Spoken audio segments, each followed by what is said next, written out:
Gênesis 45, nós vamos estudar nesta noite do verso 1 ao verso de número 28. Durante a semana, eu estava lendo Nárnia para Kael, quando do nada ele me interrompeu e pediu: pai, você pode ler só um pouquinho mais baixo? Eu perguntei: Kael, mas por quê? Ele falou: pai, porque com essa empolgação toda eu não vou conseguir dormir nunca. Ele estava certo, irmãos. Era 10 da noite e eu estava empolgadão com Nárnia. Mas não é assim que ficamos quando nos deparamos com notícias maravilhosas. Pense aí no título do seu time do coração. Não dá para ficar calado. Pense na aprovação em uma competição pública. Pense na reconciliação de uma família que esteve separada por 20 anos. É o que temos na passagem de hoje. Este capítulo está carregado de emoção.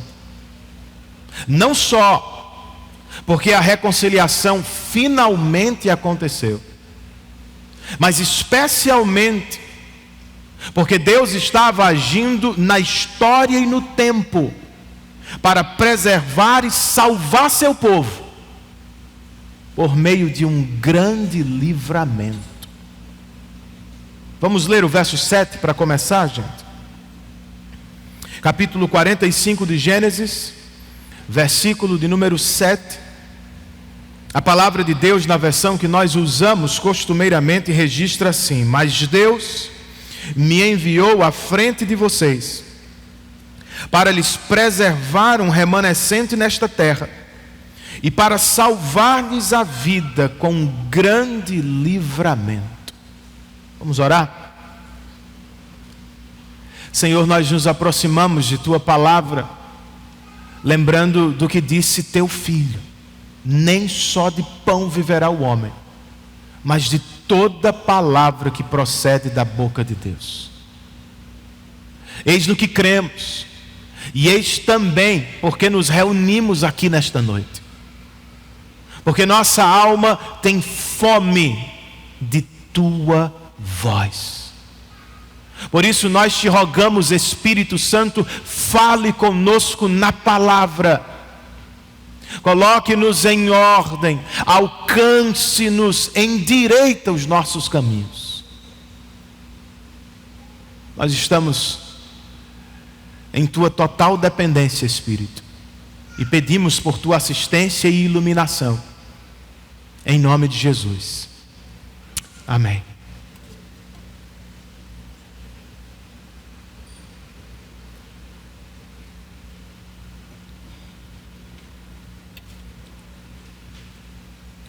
Nós chegamos ao clímax da narrativa de José.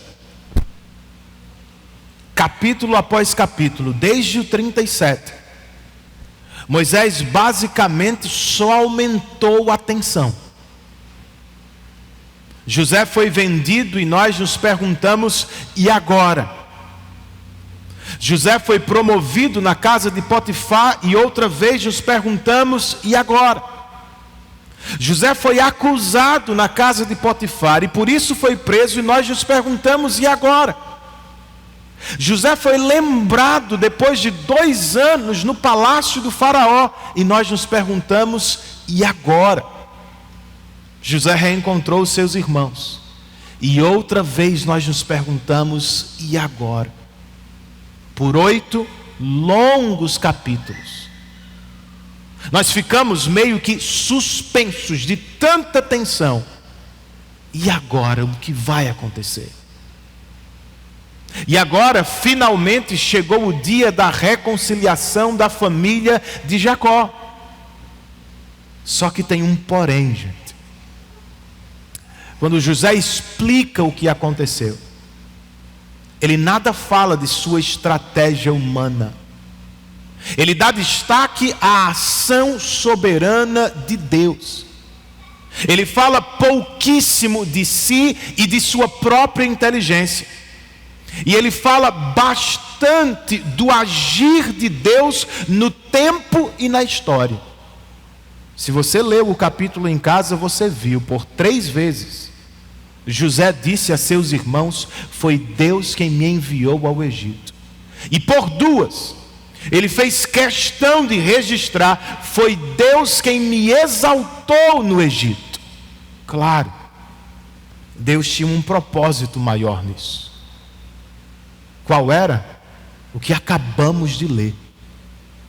Por meio de José, Deus estava agindo para preservar e salvar o remanescente de Israel.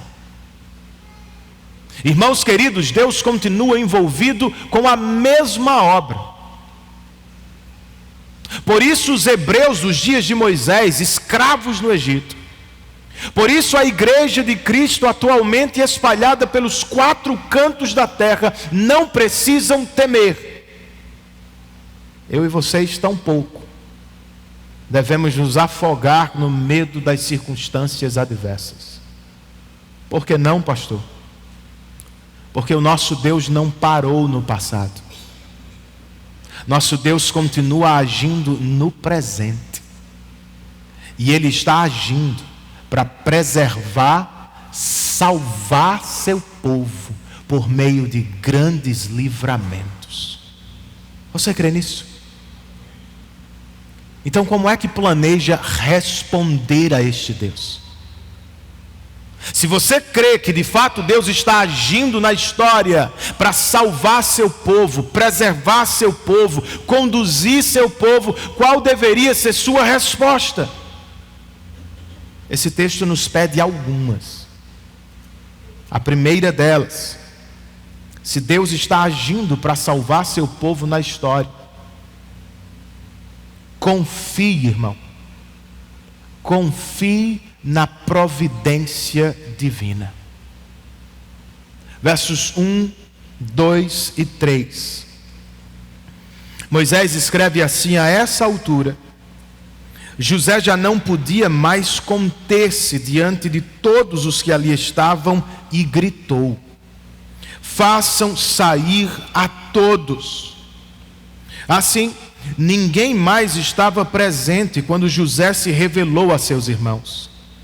E ele se pôs a chorar tão alto que os egípcios o ouviram. E a notícia chegou ao palácio do faraó. E então disse José a seus irmãos: eu sou José, meu pai ainda está vivo. Mas os seus irmãos ficaram tão pasmados diante dele que não conseguiam responder-lhe. Por que não, hein, irmãos? Em parte eles ficaram calados porque foram todos pegos de surpresa. Vocês se lembram disso?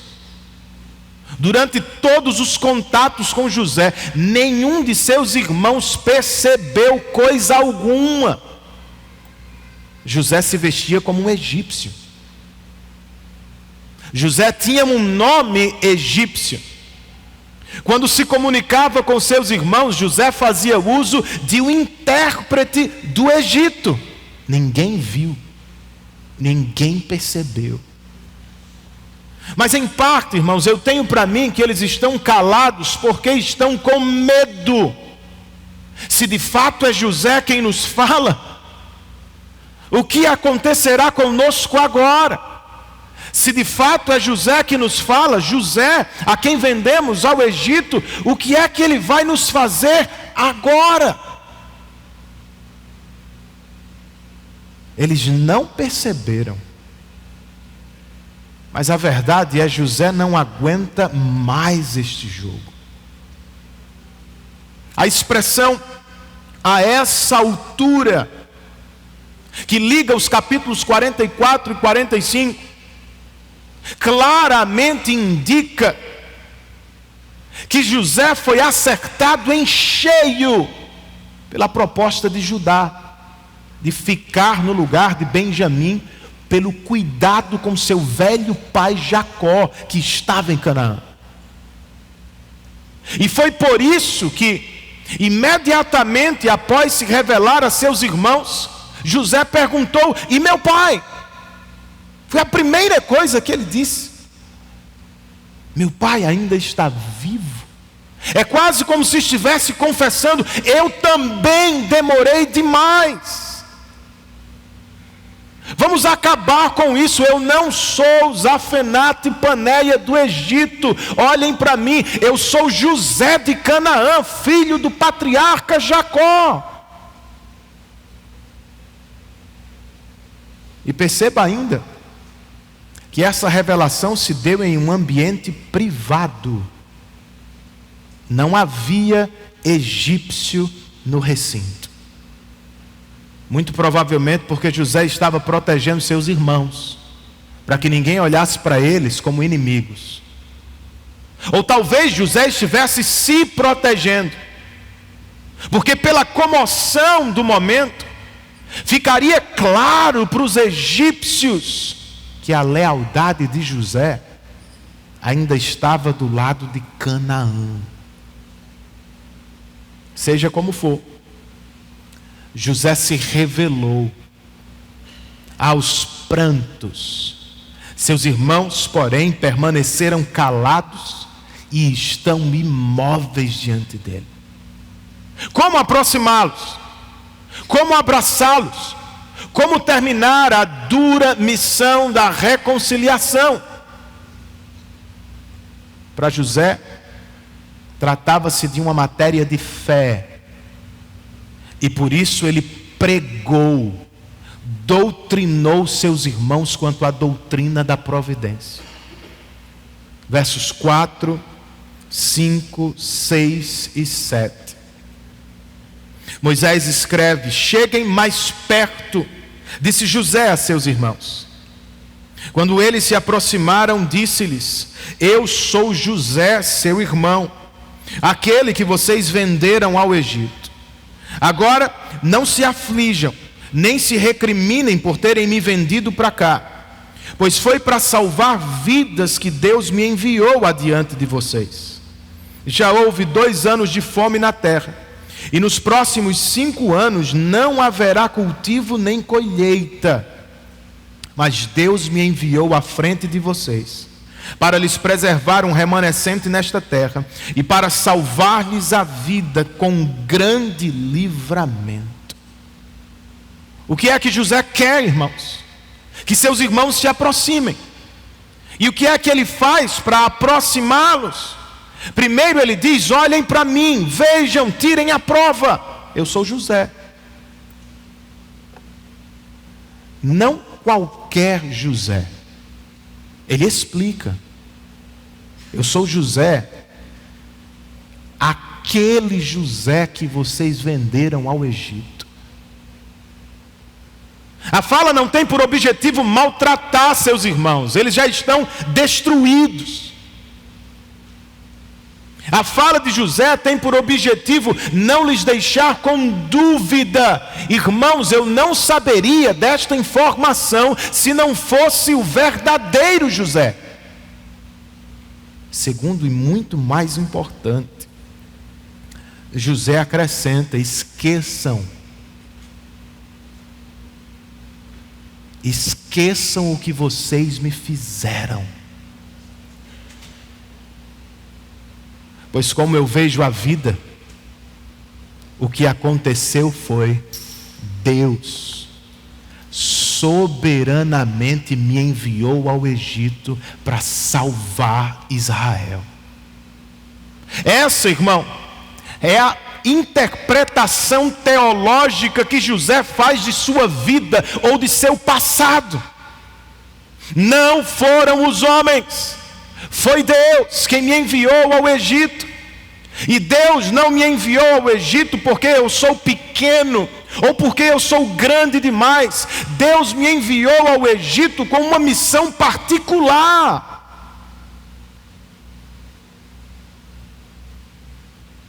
preservar o remanescente de Israel, para que as promessas feitas a Abraão, Isaque e Jacó se cumpram. Quais promessas? Por meio de vocês, ou de um descendente de vocês, todas as famílias da terra serão abençoadas. Então, em última análise, diz João Calvino, José pensava mais ou menos o seguinte, e era o que estava dizendo a seus irmãos: irmãos, fiquem tranquilos, o que vocês planejaram na terra, Deus já havia decretado no céu, só que com uma diferença: o plano nunca foi matar José, o plano sempre foi salvar Israel. É a isso, irmãos, que chamamos na teologia de doutrina da providência. Nossa confissão de fé ensina o seguinte, ouça: Deus, o grande Criador de todas as coisas, sustenta, dirige, dispõe e governa todas as criaturas, todas as ações delas e todas as coisas, desde a maior até a menor.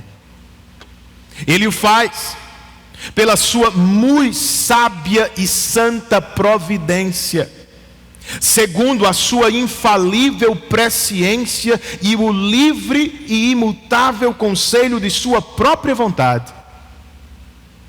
Ele o faz para o louvor da glória de sua sabedoria, poder, justiça, bondade e misericórdia.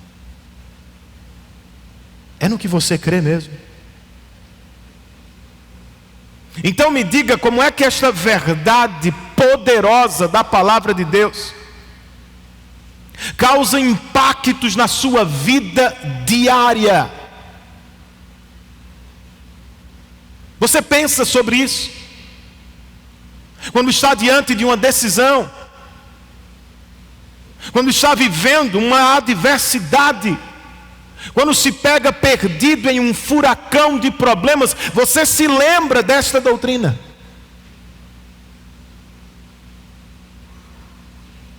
Faria bem se o fizesse. Se você precisa de ajuda para pensar nela, me permita sugerir algumas coisas. Primeiro,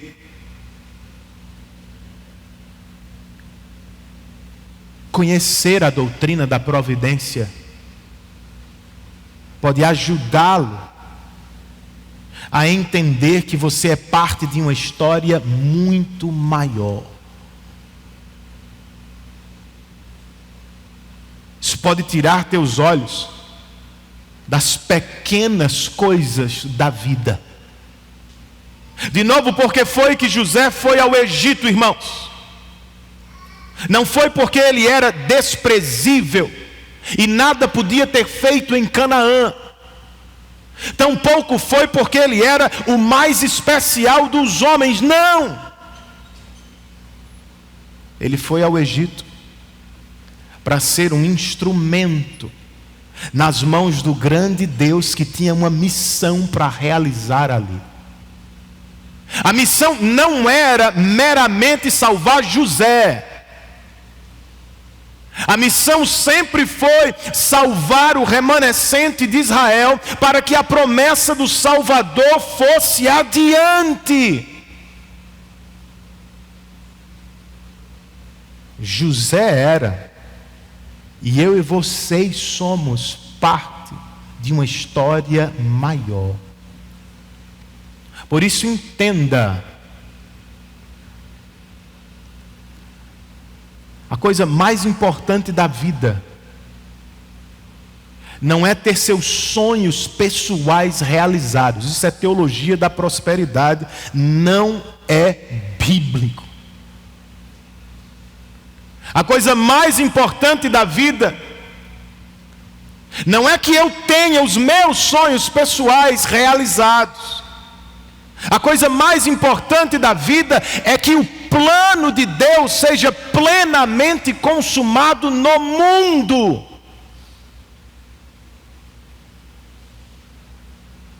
Espero que eu não lhe choque dizendo isso, mas Deus não está, como dizem os pregadores da prosperidade, super interessado em atender a todos os seus caprichos por conforto, lazer, segurança e saúde. Biblicamente falando, Deus está muito mais interessado, irmão, em saber se você vai fazer parte do que Ele está fazendo no mundo. Porque Ele é grande e nós todos somos pequenos. A propósito, você sabe o que Deus está fazendo no mundo? Da queda à consumação de todas as coisas, Deus está realizando uma grande obra no mundo. Deus está salvando, reunindo e preparando o povo que chama de seu. E é claro que eu preciso lhe perguntar: você tem parte nisso? Essa é a coisa que mais importa.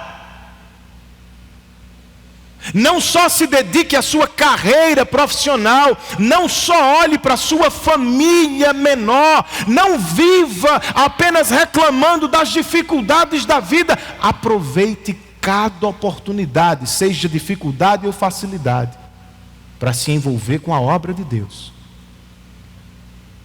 fazer avançar o Evangelho, fazer discípulos de Cristo para a glória de Deus. Isso é o que importa. Então, conhecer essa doutrina pode nos ajudar a perceber que somos parte de algo maior. Conhecer a doutrina da providência pode nos ajudar, irmãos.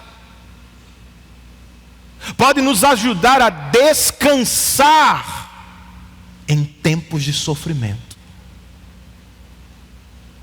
Porque de fato nós cremos que Deus sustenta, dispõe, dirige e governa todas as coisas. Diga amém por isso. Todas as coisas inclui as grandes, as movimentações políticas do mundo, e as pequenas, as decisões que tomamos dentro de casa. Deus está sobre tudo. Crer que Deus governa, dirige, dispõe todas as coisas significa dizer que Ele governa sobre todas as coisas boas, bem como sobre todas as coisas ruins.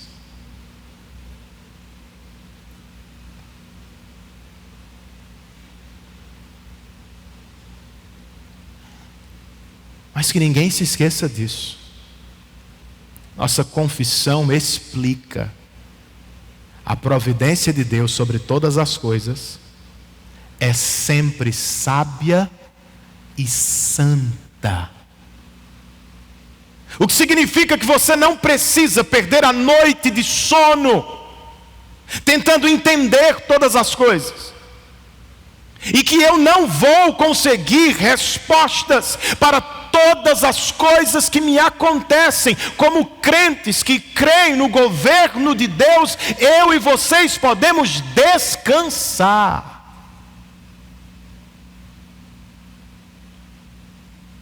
E pense nisso.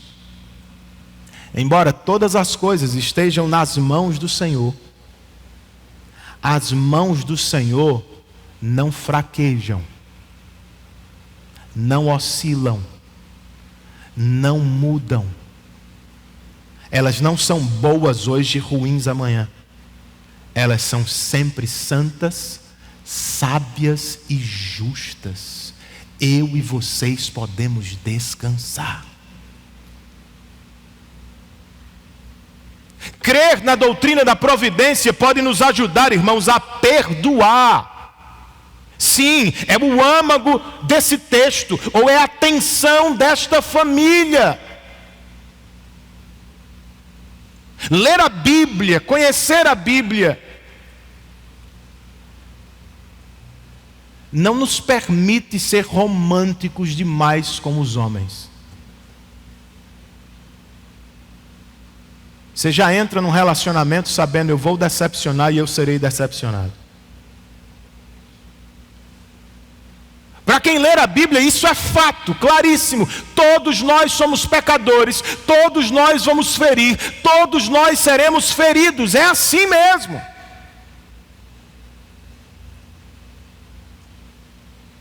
Mas melhor do que isso, conhecer a Bíblia não nos deixa em dúvida sobre o caráter do nosso Deus.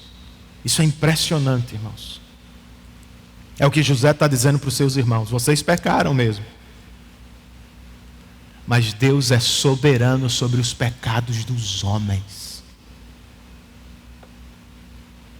Eu não entendo tudo o que me acontece. Não estou dizendo que eu gosto de tudo o que me acontece. Eu sofro com a injustiça, eu choro com o pecado que me é cometido, é normal. Mas ainda assim eu posso perdoar, porque eu confio em Deus. E mesmo que eu não entenda, eu sei que Ele está fazendo algo muito bom, até através dos pecados dos homens contra mim. Faz sentido? Não estou dizendo que é fácil, irmão. Essa história aqui se desenrolou em 20 anos, 22 mais ou menos. Talvez você leve tempo. Talvez você tenha que lutar para perdoar, como José lutou. Mas se há algo que pode ajudá-lo a perdoar, é sair do centro do problema, é tirar o outro do centro. O mais importante não é o pecado do irmão, o mais importante não é o teu sentimento, o mais importante sempre é o que Deus está fazendo. E de novo, eu posso não entender plenamente, mas eu sei quem é Deus.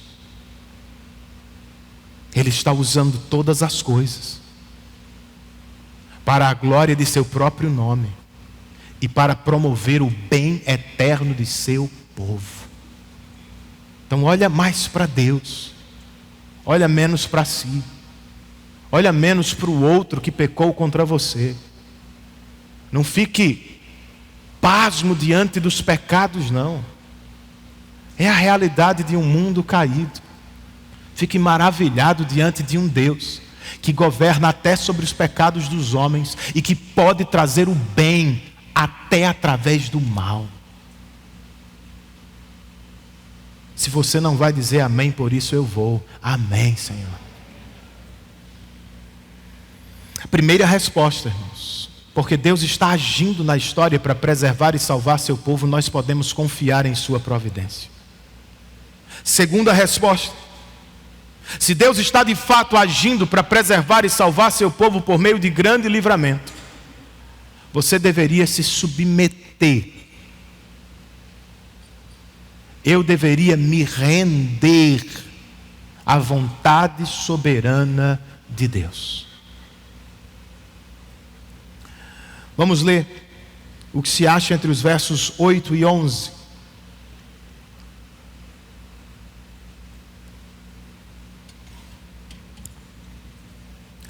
Palavras de José: assim não foram vocês que me mandaram para cá, mas sim o próprio Deus. Ele me tornou ministro do faraó e me fez administrador de todo o palácio e governador de todo o Egito. Voltem depressa a meu pai e digam-lhe: assim diz o seu filho José, Deus me fez senhor de todo o Egito. Vem para cá e não te demores. Tu viverás na região de Gósen e ficarás perto de mim. Tu, os teus filhos, os teus netos, as tuas ovelhas, os teus bois e todos os teus bens. Eu te sustentarei ali, porque ainda haverá 5 anos de fome. Do contrário, tu, a tua família e todos os teus rebanhos acabarão na miséria. Percebam, José está repetindo aqui o que já disse 2 vezes. Não foram vocês. Foi Deus quem me trouxe para o Egito. Só que agora ele acrescenta: Deus não só me trouxe para o Egito, no Egito Deus me exaltou. Deus me fez ministro de Faraó, administrador de seu palácio, governador de todo o Egito. Com base no que Deus fez, José agora faz um convite a seu pai e a seus irmãos. Qual é o convite? Venham para cá e eu vou sustentá-los, porque ainda teremos de enfrentar 5 anos de fome. Eis o convite à submissão. Jacó e seus 11 filhos agora precisam tomar uma decisão: ficar em Canaã e quem sabe correr o risco de terminar na miséria, ou se submeter à liderança de José para desfrutar de seu cuidado, exatamente como predito no sonho do capítulo 37. Se lembram? Sol, a lua e 11 estrelas prostrados diante de José. E agora eles vão aceitar o convite? E como é que José os motiva à submissão? Verso 12 ao verso 15. Ele continua falando: vocês estão vendo com seus próprios olhos, e meu irmão Benjamim também, que realmente sou eu que estou falando com vocês. Contem a meu pai quanta honra me prestam no Egito, e tudo o que vocês mesmos testemunharam, e tragam meu pai para cá depressa. Então ele se lançou chorando sobre o seu irmão Benjamim e o abraçou. E Benjamim também o abraçou chorando. Em seguida beijou todos os seus irmãos e chorou com eles. E só depois os seus irmãos conseguiram conversar com ele. Como é que José os motiva, irmãos? Primeiro, contem ao meu pai o que vocês viram no Egito. Quanta honra me prestam aqui. Digam ao nosso pai o que vocês testemunharam. Segundo, me abracem e chorem comigo pelo que Deus nos fez. Todo mundo está chorando aqui. José chora com Benjamim. José e todos os outros irmãos vão às lágrimas aqui. E então Moisés faz um comentário muito interessante. Só depois das lágrimas, seus irmãos conseguiram falar-lhe. Por quê, irmãos? Bruce Waltke, comentando o texto, escreve: esses gestos autênticos de emoção convencem seus irmãos de sua boa vontade e finalmente os liberta de seu silêncio pasmo. E ele continua: embora a conversa dos irmãos seja omitida, nós não sabemos o que eles conversaram. O mais importante aqui é: o abismo foi vencido e a reconciliação foi realizada. É o que precisa ser celebrado mesmo, irmãos. Estamos diante de irmãos que por 20 anos estiveram separados e agora estão abraçados e chorando de alegria. José conseguiu perdoar. Seus irmãos finalmente conseguiram se sentir perdoados. São duas coisas distintas, duas lutas distintas. José estava lutando para perdoar. E a partir do momento que tomaram conhecimento que era José, eles congelaram e ficaram lutando internamente para se sentirem, ou não, perdoados. Você já se sentiu? Você se sente plenamente perdoado por Deus? Porque essa é a questão para muita gente. Nem sempre nós podemos nos identificar com José. Eu sei que gostaríamos de fazê-lo. Mas às vezes a verdade é, nós somos muito mais parecidos com seus irmãos.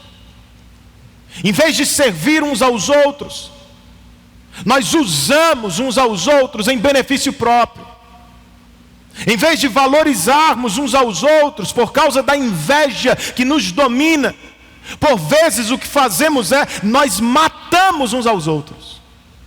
Nos pensamentos, com palavras, com fofocas maldosas. Qual poderia ser o resultado disso, irmãos? A Shalom é quebrada. Nossos relacionamentos são fraturados. E nossas almas, consequentemente, se tornam perturbadas por raízes profundas de culpa.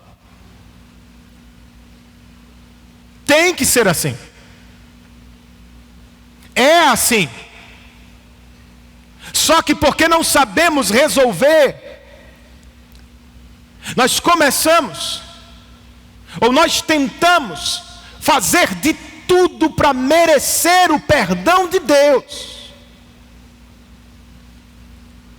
Algumas pessoas se oferecem para os serviços eclesiásticos, outras para os serviços eclesiásticos e para os voluntariados das ONGs da vida.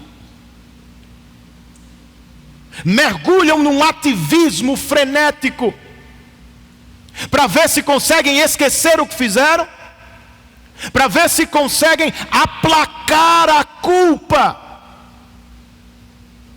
Outros decidem ser mais crentes. Não, eu vou ler mais a Bíblia, eu vou orar mais, eu vou meditar mais, eu vou ofertar mais. Se entregam às disciplinas espirituais com a mesma intenção de coração: fazer por merecer, acalmar a consciência, aplacar a culpa. Mas não funciona, funciona? Não, irmãos. Serviço e devoção são coisas maravilhosas, mas não podem nos dar o que só se acha em Cristo Jesus. Nossa paz com Deus não repousa no tanto que oramos, no tanto que lemos a Bíblia, no tanto que fazemos por Deus ou pelo próximo. Nossa paz com Deus repousa em Cristo e no que Ele fez por nós na cruz do Calvário de uma vez por todas. Você nunca vai comprar o perdão de Deus. Você jamais vai conquistar sua aceitação diante de Deus. O perdão de Deus lhe é ofertado hoje, livremente em Cristo Jesus. A pergunta é: você vai aceitar? Você vai receber?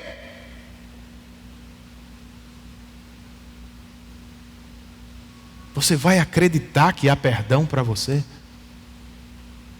Se tem dificuldade, seja movido ao perdão, olhando para as lágrimas e para o sofrimento do Salvador.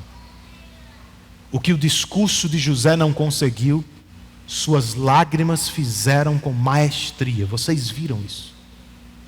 Olhe para José e você não terá dúvida do perdão dele. Olhe para Jesus agonizando no Getsemane.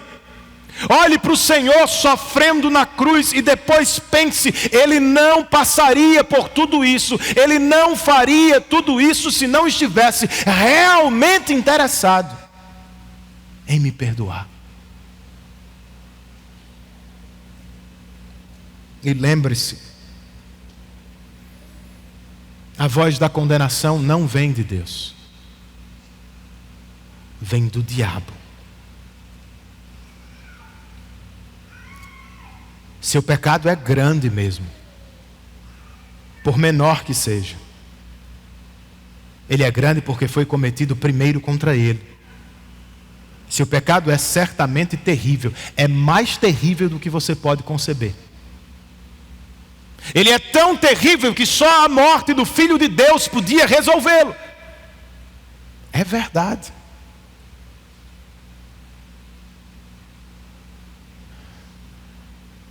Mas Ele o fez. Não porque você merece, não porque eu sou digno. O Filho bendito de Deus se entregou na cruz do Calvário no nosso lugar, a fim de pagar final e cabalmente por todos os nossos pecados. Por que é que você quer tomar de volta o lugar de condenação que Jesus tomou no seu lugar? Por que é que você insiste em viver sob o poder da culpa, quando nem mesmo Deus o condena mais por causa de seu filho? Não seja lento em crer na boa notícia do Evangelho. Por maior que seja o seu pecado, a graça de Deus é muito maior. E se você está em Cristo, de fato e para todo sempre, já não há mais condenação sobre sua vida. Saiba disso. Sinta isso. Sinta-se perdoado por Deus em Cristo Jesus. Mais do que isso, submeta-se à vontade soberana de Deus.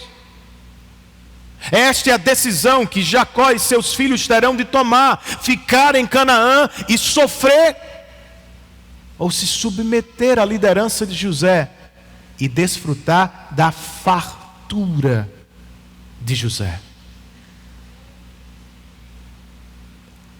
Biblicamente falando, viver longe de Deus é viver em miséria, por mais rico que você seja. Por uma simples razão: eu e vocês fomos feitos por Deus, nas palavras de Agostinho, e por isso nossa alma só encontra repouso nele. Enquanto não nos submetemos, nós vivemos eternamente inquietos, procurando a tudo e tentando todas as coisas a fim de encontrarmos paz. Mas não funciona. Debaixo do sol e sem Deus, Salomão estava certo. A vida é frustrante. É como correr atrás do vento. É conseguir e não se realizar. É ter e não ser feliz. É encontrar tudo o que estava procurando e não se sentir encontrado na alma. Você sabe que é assim. Todos aqui sabem que é assim. E a alternativa não é procurar vida em um outro planeta. Não é inventar um novo tipo de governo para este planeta. A alternativa para a paz da tua alma é se submeter ao governador do universo, que por causa de Cristo pode ser chamado teu Pai Celestial. Se submeta a Ele. E entenda, irmão, eu não estou falando de uma coisa que fazemos uma única vez na vida. Tem gente que pensa assim. A submissão que o Senhor espera de nós é diária, total, em todos os momentos e sobre todas as coisas. Uma vez que nos rendemos a Cristo, nós somos seus súditos e Ele é o nosso Rei soberano sobre tudo. E me diga, se nossos conflitos não nascem da falta de submissão, você acha que pode ser crente aos domingos e que de segunda a sexta você toca a sua vida como acha melhor. Criação de filhos não é segundo Deus, é segundo você. Casamento não é segundo o Rei Jesus, é segundo o que você aprendeu lá fora. Lidar com dinheiro não é de acordo com os princípios da palavra, é de acordo com a sabedoria que você adquiriu na faculdade. Você acha que sabe mais do que Deus? Será que eu acho, irmãos, que eu dou conta de administrar minha vida sem o auxílio ou a sabedoria de Deus?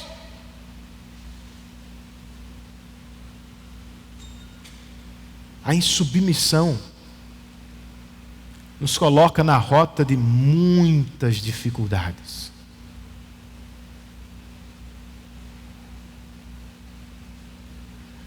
Então resolva nesta noite se submeter por inteiro a Ele. Colocar todos os teus sonhos, projetos, todas as tuas decisões aos pés dEle. E não é pedir que Ele realize-os como se Ele fosse teu servo. É pedir que Ele te lidere para aquilo que Ele tem planejado para você. O que certamente será muito melhor. E então viveremos em paz. Mesmo que o mundo não tenha paz para nós.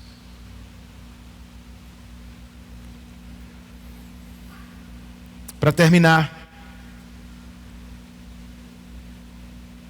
porque Deus está sempre agindo no mundo para preservar e salvar seu povo com grande livramento. Em último lugar, aproxime-se dele nesta noite com alegria.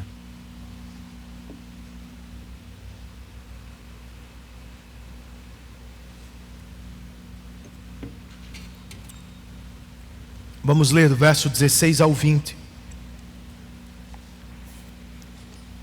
Moisés escreve: quando se ouviu no palácio do faraó que os irmãos de José haviam chegado, o faraó e todos os seus conselheiros se alegraram. Seria bom, né, que dissessem isso de todos os crentes, né? Olha que bênção. Os ímpios se alegrando com a presença dos crentes. E disse então Faraó a José: diga a seus irmãos que ponham as cargas nos seus animais, voltem para a terra de Canaã e retornem para cá, trazendo seu pai e suas famílias. Eu lhes darei o melhor da terra do Egito, e vocês poderão desfrutar a fartura desta terra.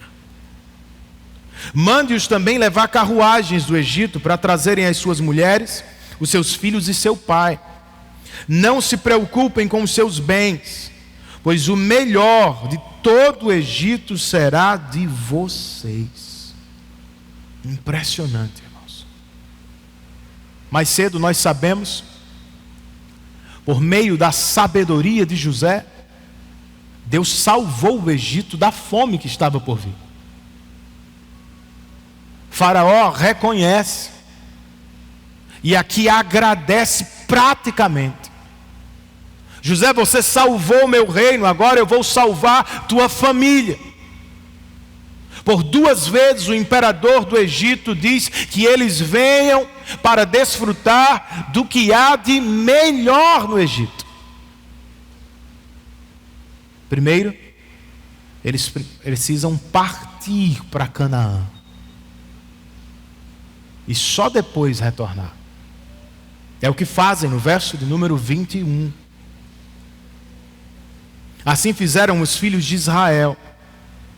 José lhes providenciou carruagens, como o faraó tinha ordenado, e também mantimentos para a viagem. A cada um deu uma muda de roupa nova, mas a Benjamim deu 300 peças de prata e 5 mudas de roupa nova.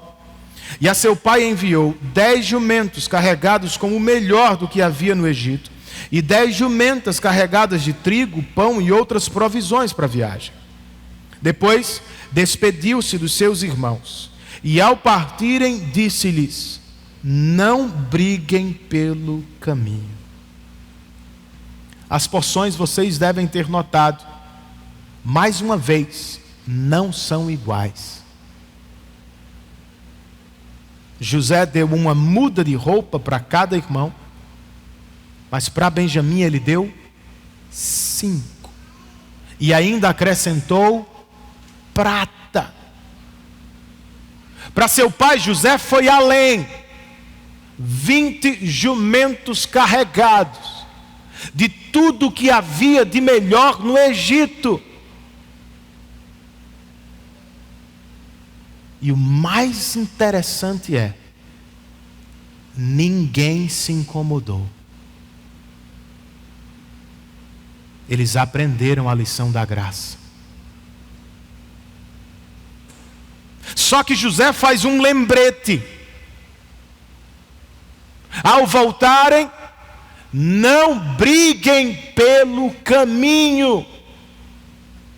Ao que tudo indica, José tinha em mente a discussão sobre o que havia acontecido 20 anos atrás, de quem é a culpa, ou quem tem mais culpa.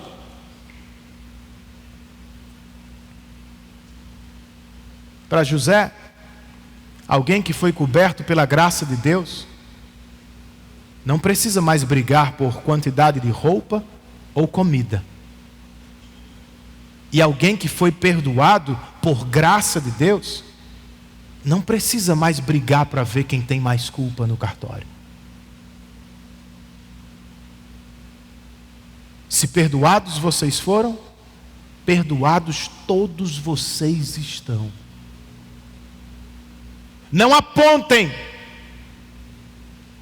não se escondam, voltem ao nosso Pai e conte-lhes o que aconteceu, mas enfatize a restauração. É o que fazem. Verso 25. Assim partiram do Egito e voltaram a seu pai Jacó na terra de Canaã. E lhe deram a notícia: José ainda está vivo. Na verdade, ele é o governador de todo o Egito. O coração de Jacó quase parou. Não podia acreditar neles. Mas quando lhe relataram tudo o que José lhes dissera, e vendo Jacó, seu pai, as carruagens que José enviara para buscá-lo, seu espírito reviveu. E Israel disse: basta, meu filho José ainda está vivo, irei vê-lo antes que eu morra. Curioso, irmãos. 20 anos atrás, quando seus filhos chegaram com a notícia da suposta morte de José, Jacó acreditou de pronto e se entregou a uma tristeza profunda. Se recordam disso? Agora os mesmos filhos aparecem com a maravilhosa notícia: José está vivo. E ele parece não conseguir acreditar. É bom demais para ser verdade. De fato, mas era a verdade. E Jacó precisava ser convencido a partir imediatamente para o Egito, a fim de se reencontrar com José. Como é que seus filhos vão incentivá-lo? Eles nada falam da riqueza do Egito. Eles se concentram em José e, mais importante ainda, no que Deus fez. Pai, José está vivo e Deus fez dele o governador de todo o Egito. Depois do susto, Jacó se dá uma chance e contempla as evidências. Seus filhos não estão mentindo desta vez. As carruagens do Egito provam a versão da história deles. Finalmente convencido, Jacó se levanta agora como Israel. E então diz: basta. Eu vou subir ao Egito a fim de encontrar meu filho. A mudança de nome é importante, gente. quando é tratado por Jacó, o patriarca é lembrado como aquele que luta ao seu modo para ter as bênçãos de Deus. E quando é tratado por Israel, na maioria das vezes, ele nos é apresentado como aquele que recebe as bênçãos por pura graça de Deus. Mais cedo, nesta mesma narrativa, ele lutou para fazer de José o líder da família e o perdeu. Ele se agarrou a Benjamim como se Benjamim fosse o seu tudo e quase o perdeu. Agora, sem nenhum esforço da parte de Jacó, ele recebe das mãos de Deus os 11 filhos e José, que aparentemente estava morto. Olhando para os dois nomes, com qual deles você se identifica mais? Você está mais para Jacó ou para Israel? Sinceramente falando, irmãos, nós somos uma mistura dos dois, até o fim da caminhada. E como coloca o pastor Vauri Bolcam, num livro que está no nosso boletim, a imagem do patriarca de malas prontas para viajar, nos lembra que nunca chegaremos à idade em que não precisaremos mais confiar em Deus. Nos lembra que jamais chegaremos ao ponto de não precisarmos de novas lições, ou de obstáculos a superar, ou de medos a enfrentar, ou de pecados a mortificar, ou de jornadas a fazer. Irmão, de cabelos brancos, você entende isso aqui? Servir a Deus não é um jogo para os jovens, dando aos mais velhos a opção de sentar e assistir. Servir a Deus é um jogo para crentes de todas as idades. Enquanto houver sangue correndo por suas veias, enquanto houver ar nos meus pulmões, cabe-nos estar prontos e dispostos a servir a Deus até o último dia, irmãos. Foi Jesus quem disse isso.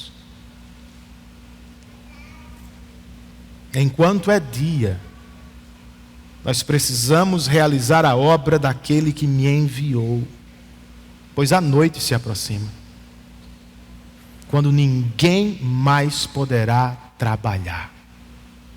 Por enquanto nós podemos.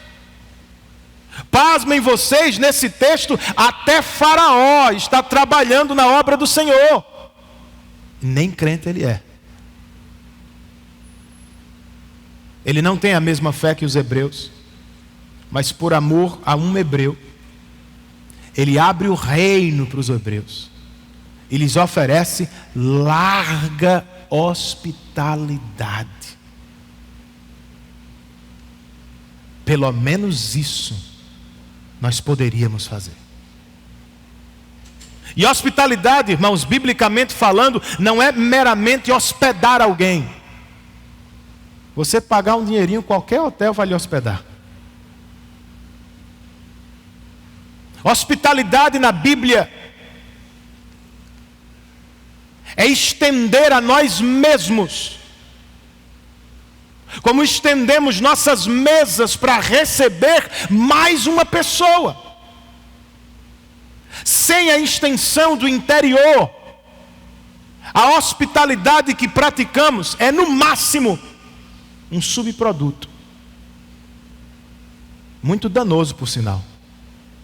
Entretenimento superficial e barato. Então pergunte-se: o que é que eu tenho praticado nos meus relacionamentos? Entretenimento superficial que acaba, que não gera absolutamente nada, ou hospitalidade profunda, que abre oportunidades para coisas poderosas, reais e duradouras. Você se diz sozinho entre nós. Mas quando foi que você convidou alguém para sentar à mesa e para conversar? Você sabe de alguém entre nós que está dando os primeiros passos na fé, ou que está passando por um momento difícil, quem sabe na família, e você diz que quer ajudar? Por que não separar uma refeição a cada 2 semanas para fazer um momento com esta pessoa de leitura da palavra e oração? Você vive dizendo que gostaria de aprofundar o relacionamento com os filhos. Por que não fazer um momento especial por semana em volta da mesa? Intencionalmente levá-los a se sentirem em casa ao seu lado. Não é tão difícil assim, irmãos. Só que nós resistimos. Ora, porque somos egoístas. O que é incrível para o povo de Deus, tendo em vista a maravilhosa graça do Evangelho. Ora, nós resistimos porque somos incrédulos. Não cremos que vai sair algo bom da hospitalidade. Ora, nós somos tão incrédulos que nem sequer acreditamos no Evangelho. Nem sequer cremos que Ele é a boa notícia do que Deus fez por nós para nos perdoar em Cristo Jesus. Por vezes nós duvidamos disso e nos perguntamos: será mesmo? Como José convidando seu pai Jacó à fartura do Egito, Jesus está entre nós, nos convidando à fartura de vida em sua presença. Se precisa de incentivo, lembre-se, Jesus, como José, nos perdoou de todos os pecados e nos cobriu com sua justiça, de modo que aos olhos do Pai Santo, nós somos justos por causa de Cristo. Lembre-se ainda, irmão, por causa de Jesus, especialmente pelo que Ele fez por nós na cruz, nós somos bem-vindos. Não no Egito do faraó, não no Brasil de A, de B, de C, pode não ser. Nós somos bem-vindos no reino de Deus para todo sempre. Lembre-se, querido, o filho que realmente morreu não foi José. O grande filho das Escrituras que morreu e ressuscitou ao 3º dia foi Jesus. E entre muitas coisas, Jesus também ressuscitou para lhe dar prova. Sim, para lhe dar prova. O sacrifício que Ele fez por você na cruz foi aceito pela justiça divina, de modo que para todo sempre você é perdoado e justificado no sangue de Cristo.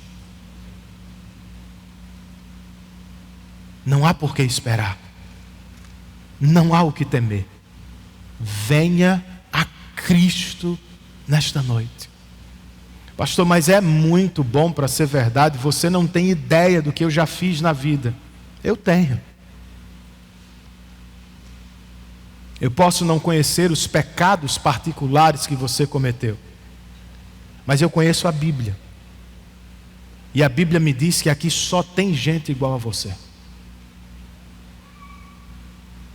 Só que a maravilhosa notícia da Bíblia não é você, não sou eu.